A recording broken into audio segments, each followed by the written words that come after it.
Pusat kehidupan yang benar adalah Tuhan Yesus Kristus.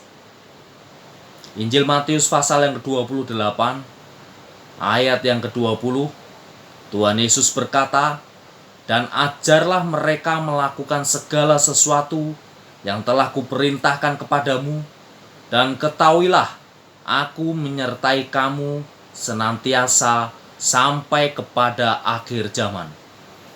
Seseorang yang ingin menjadi murid Tuhan Yesus Kristus, maka ajaran yang diajarkan adalah ajaran Tuhan Yesus Kristus, bukan ajaran di luar Tuhan Yesus Kristus.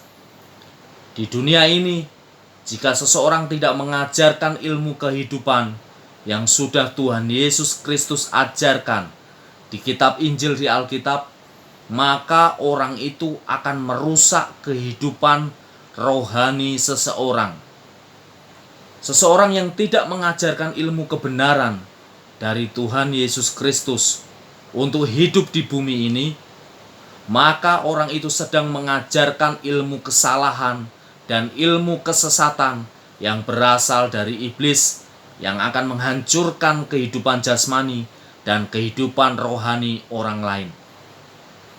Manusia yang tidak mengikuti ajaran kebenaran dari Tuhan Yesus Kristus, maka orang itu pasti tidak akan pernah bisa mengasihi sesamanya, mengasihi musuh-musuhnya, dan tidak akan pernah bisa mengampuni kesalahan orang lain ataupun kesalahan musuh-musuhnya, bahkan kesalahan dirinya sendiri.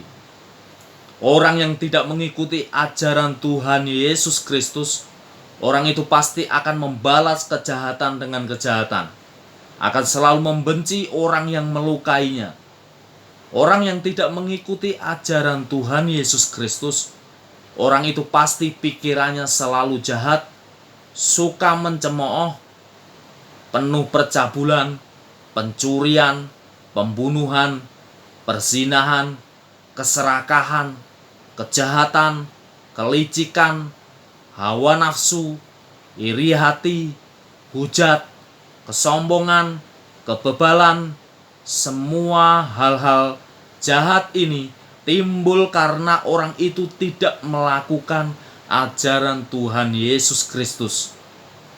Orang yang mengaku Kristen dan percaya Tuhan Yesus Kristus kadang-kadang masih gagal melakukan perintah Tuhan Yesus Kristus. Apalagi Anda tidak percaya dan menghujat Tuhan Yesus Kristus, dipastikan Anda tidak akan pernah bisa hidup dalam kebenaran.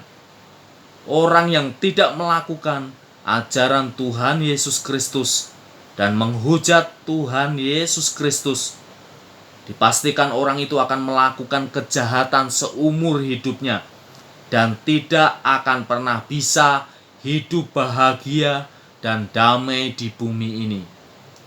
Karena cara berpikir, bersikap, dan bertindaknya adalah seperti iblis.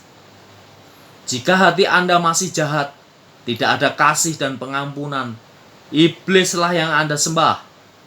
Sadar dan bertobatlah selagi masih ada sisa waktu untuk hidup, sebelum kematian datang dalam hidup kita. Tuhan Yesus memberkati kita semua, dimanapun kita berada. Haleluya, puji Tuhan. Amin.